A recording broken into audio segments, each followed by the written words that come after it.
पौने 1 बजे ये घटना घटित हुई और नीचे काम करने वाले करीबन 10 मजदूर, जिनमें कि 8 मेल थे और 2 फीमेल्स थी, वो दीवार नीचे धंस गई और वो मिट्टी सारी जो ऊपर से गिर के उसके नीचे ये लोग दब गए। और उसमें ये दुखद घटना में अभी हमें 8 बॉडीज़ रिकवर हो गई हैं और एक इनमें से 19 वर्ष का एक जीवित लड़का था, वो हमें जीवित मिला है और उसका भी ट्रीटमेंट चल रहा है अभी, और उसके साथ भी चर्चा और सब उससे भी पूछा जा रहा है और उसकी केयर भी हो रही है और अभी भी रेस्क्यू एफर्ट्स जारी हैं। और करीबन हो सकता है कि अभी एक आशंका जो हमें लग रहा है, एक बॉडी अभी भी नीचे दबी हुई है, तो उसके निकाल के प्रयास चालू हैं।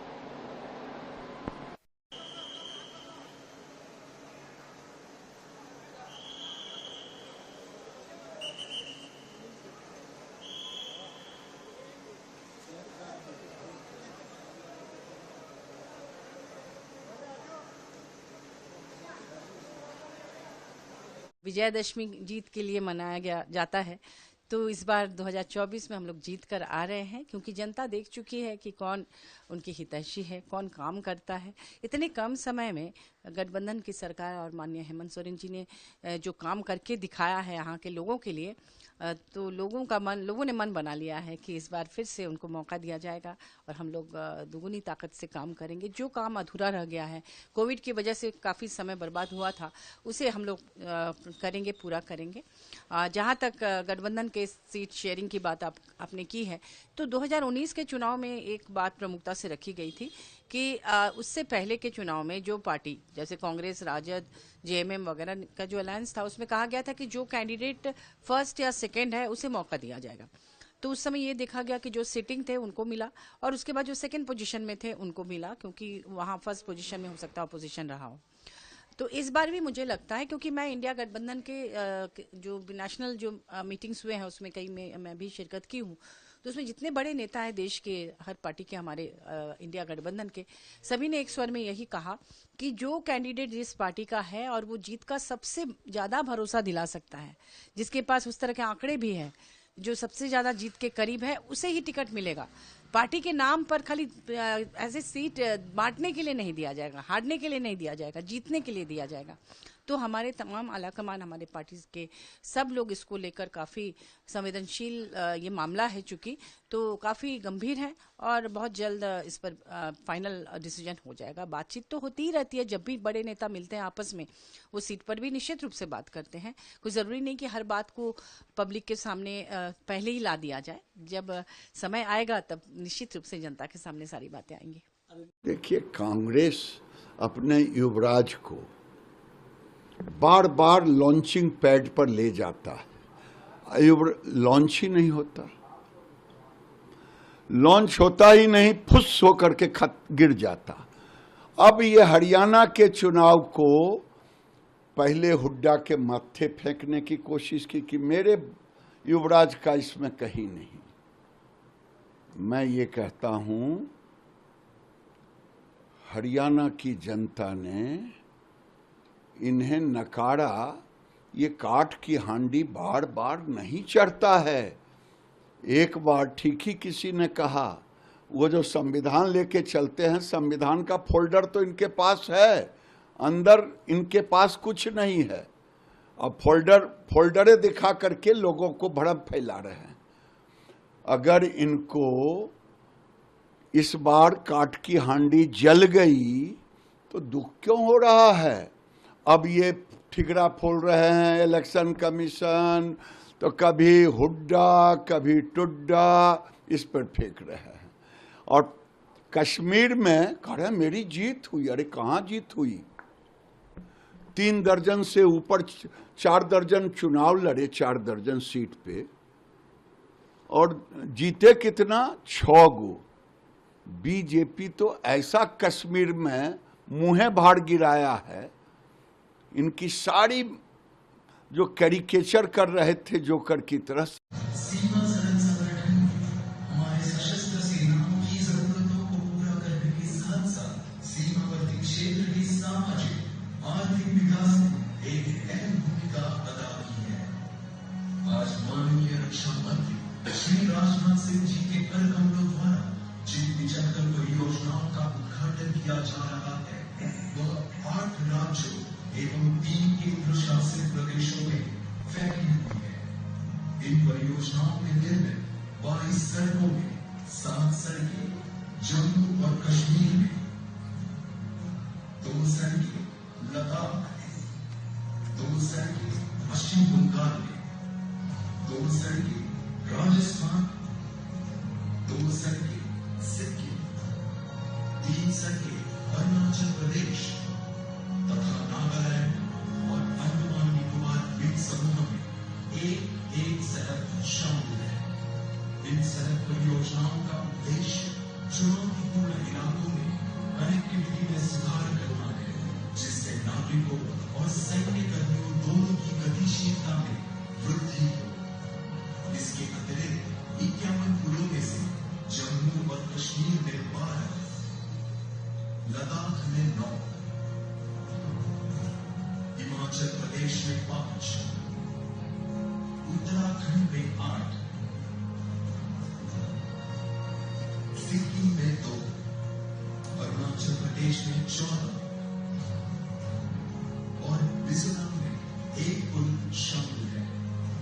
ये पुल दूर दराज के इलाकों में कनेक्टिविटी को बेहतर बनाने में महत्वपूर्ण भूमिका निभाएंगे। सड़कों और पुलों के अलावा 2 विविध परियोजनाएं भी पूरी हो चुकी है। आज इन 75 परियोजनाओं का उद्घाटन सिक्किम में शिलाथांग सड़क से किया जाएगा। ये सड़क सिक्किम के उत्तरी क्षेत्र में तैनात सेना के आवाजाही के लिए एक महत्वपूर्ण भूमिका निभाएगी। इन 75 परियोजनाओं के राष्ट्र को समर्पण से इस वर्ष अब तक 111 परियोजनाओं का राष्ट्र को समर्पण होगा, जो अपने आप में ही एक कीर्तिमान है।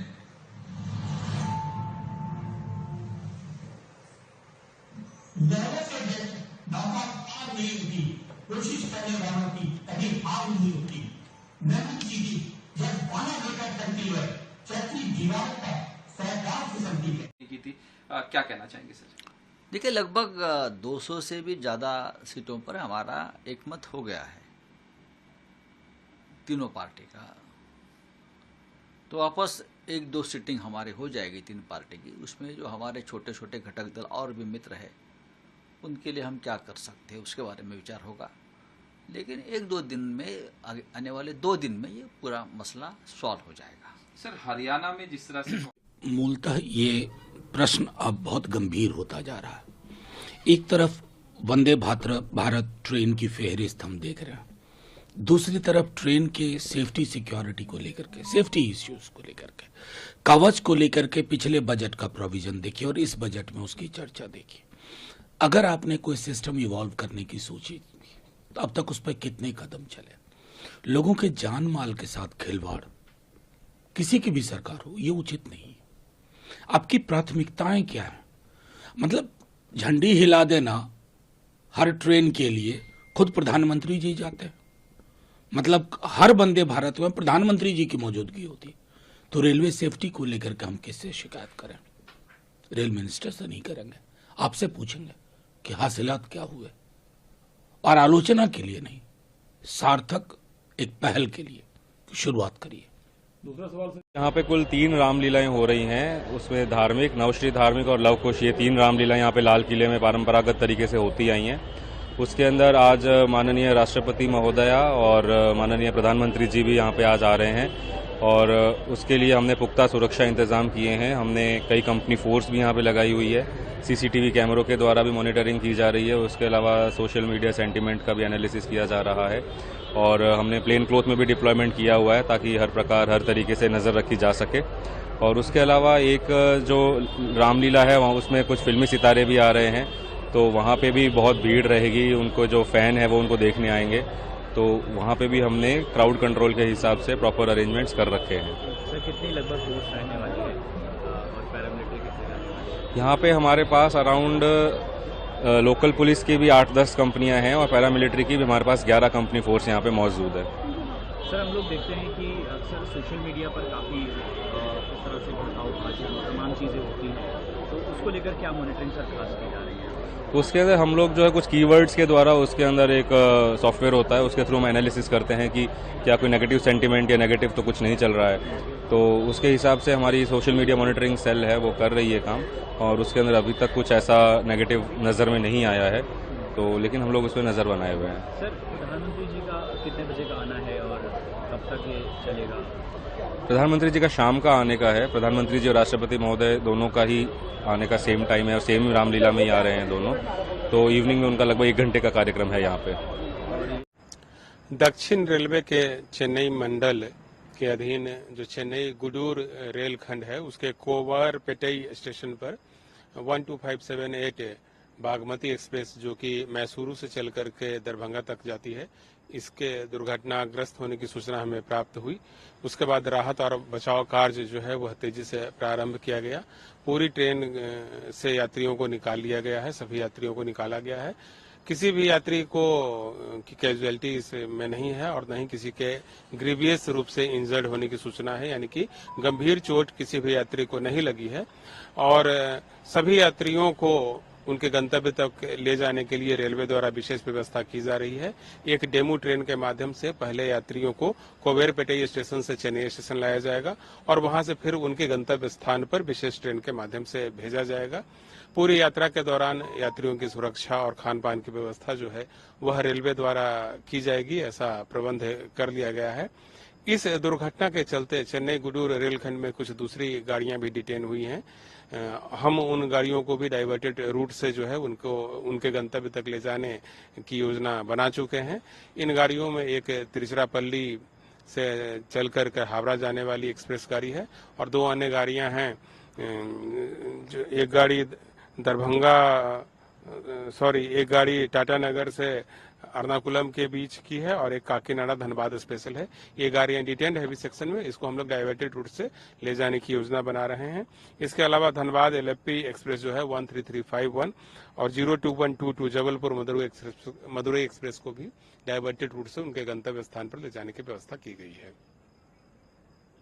इस दुर्घटना में किसी के कैजुअलिटी या ग्रीवियस रूप से इंजर्ड होने की कोई सूचना नहीं है। राहत दल घटनास्थल पर है और सभी यात्रियों को जो है वह डिरेल कोचेस से निकाला जा चुका है। किसी को भी कोई गंभीर चोट नहीं आई है। सभी यात्री जो कि विभिन्न कोचों से निकाले गए हैं उनको एक विशेष डेमू रेक द्वारा हम चेन्नई ले जा रहे हैं और चेन्नई से फिर उनको उनके गंतव्य तक ले जाने के लिए एक विशेष गाड़ी फॉर्म की जा रही है।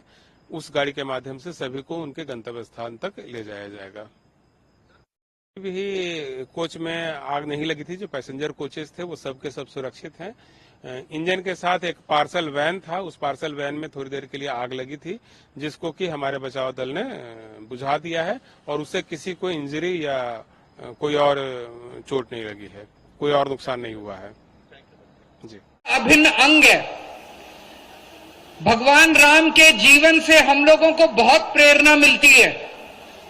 जिस तरह से भगवान राम ने अपने पिता के कहने से सारा राजपाट छोड़ दिया, 2 मिनट नहीं लगाए। अगले दिन सुबह उनका राज्याभिषेक होने वाला था। रात को माता कैकेयी ने और महाराज दशरथ ने उनको बुलाया और माता कैकेयी ने कहा कल सवेरे आप 14 वर्ष वनवास चले जाओ। कोई और होता तो कहता मैं नहीं जाता। भगवान राम ने 2 मिनट नहीं लगाए, मुस्कुराते हुए हंसते हुए अगले दिन उन्होंने वनवास के लिए प्रस्थान हो गए। बहुत सारी चीजें उनके जीवन के अलग अलग प्रसंग हैं जिनसे हम लोगों को प्रेरणा मिलती है और राम राज्य की जो अवधारणा है उससे प्रेरणा लेके भगवान के आशीर्वाद से, भगवान राम के चरणों में आशीर्वाद लेके हम दिल्ली की अपनी सरकार चलाने की कोशिश करते हैं। दिल्ली में हर बच्चे को, चाहे गरीब का बच्चा हो, अमीर का बच्चा हो, अच्छी शिक्षा मिले। हर व्यक्ति को, चाहे अमीर हो चाहे गरीब हो, अच्छा इलाज मिले। दिल्ली के अंदर सबको बिजली मुहैया हो, चाहे गरीब हो उसको भी फ्री बिजली मिल रही है। पहले लंबे लंबे पावर कट लगते थे, अब 24 घंटे बिजली मिलती है। महिलाओं के लिए बसों में फ्री इलाज कर दिया, बुजुर्गों को 1 लाख बुजुर्गों को तीर्थ यात्रा करवाई है।